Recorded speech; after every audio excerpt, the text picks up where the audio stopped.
Владата, акционерското друштво Македонски енергетски ресурси и град Скопје ќе го преиспитуваат последното уништување на зеленилото на Водно поради изградба на гасоводот. Од град Скопје велат дека градижната механизација ангажирана од МЕР се искачила на Водно без најава и без одобрение одстранила дел од зеленилото. Градижните работи се стопирани.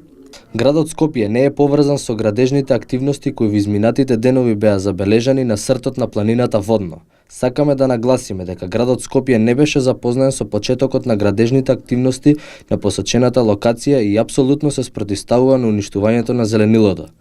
По добивањето на информациите, град Скопје веднаш реагираше. Според проценките, направена е минимална штета и во моментов градежните активности се целосно стопирани.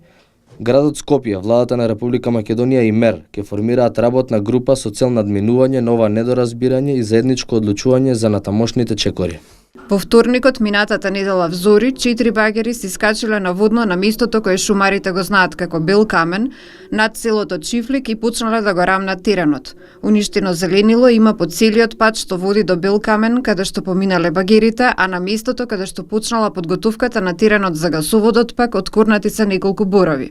Израмнет е простор со должина од околу 200 метри и ширина од 25 метри. За изградба на магистралниот гасовод Скопје-Титово-Гостивар е ангажирано друштвото Rapid Build Куманово.